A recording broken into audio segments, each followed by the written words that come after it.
অৰুণোদয় আঁচনিৰ বাবে অৰ্ধশতাধিক বিধৱা মহিলাই উত্তপ্ত কৰিলে গৰিয়াবৰী গাঁও পঞ্চায়ত।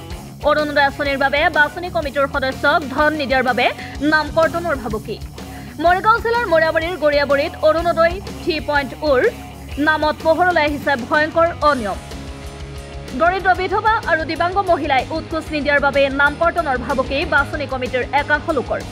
অভিযোগ অনুসৰি গাঁওখনৰে দৰিদ্ৰ বিধৱা এইসকল মহিলাই পূৰ্বৰে পৰা অৰুণোদয় আঁচনিৰ ধন লাভ কৰি আহিছে। অভিযোগ অনুসৰি পূৰ্বৰ পৰা অৰুণোদয় আঁচনিৰ ধন লাভ কৰি অহা মহিলাসকলৰ পৰা 2000ৰ পৰা 5000 টকা উৎকোচ বিচাৰে অৰুণোদয় আঁচনিৰ বাছনি কমিটিৰ একাংশ লোকে।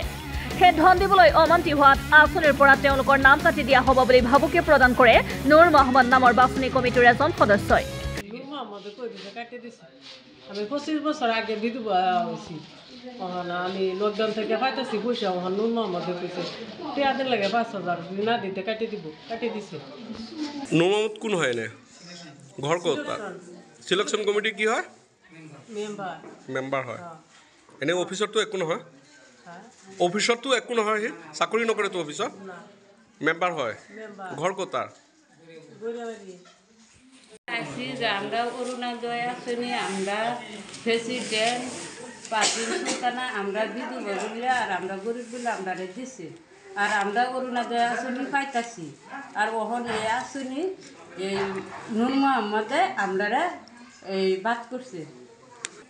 নুর মোহাম্মদ এই সিলেকশন কমিটি দেখাতে কইছে যে আমরা টেহাদের লাগবো না, আমরা গরিব মানুষ, আমরা করতে দিই, আমরা বিধবা, আমরা গরিব, মানে আমরা টেহা করতে দিই।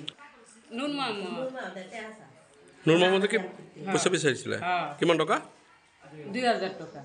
তৰে প্ৰতিবাদত মঙলবাৰে পঞ্চায়তত উপস্থিত হয় মহিলাসকল। বাছনি কমিটিৰ লোকৰ বিৰুদ্ধে শীঘ্ৰে কঠোৰ ব্যৱস্থা গ্ৰহণ কৰিবলৈ দাবী জনায়। অৰুণোদয় কাটিছে?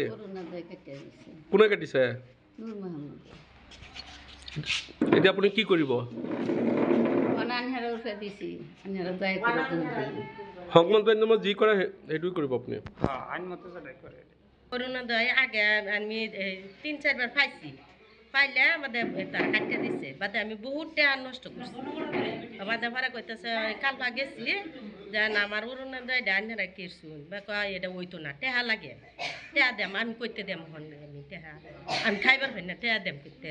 কোনে বিচাৰিছিল পইচা?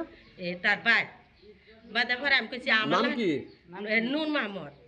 বাদে ভাড়া আমি কইছি আমার লানবেরির যদি আন্নারা এটা কাটিয়ে দিন, তো আন্না থেকে আরো বিদ্যু আছে। আমি আছে নাকি? না, জামাই নাই। ঢুকালে? মানে পরে আমি কই আমার মৃত্যুর সাথে দিছি, তা আমার মতন দুঃখিত আরো আছে। দুইটা মার তো বাড়ি তৈছে একার আমার আর আমার যদি না বিশ্বাস করুন আমি বাদ দিয়ে দেবো। মৰিয়াবাৰীৰ পৰা ইছমাইল হুছেইনৰ ৰিপৰ্ট, এম ভি লাইভ।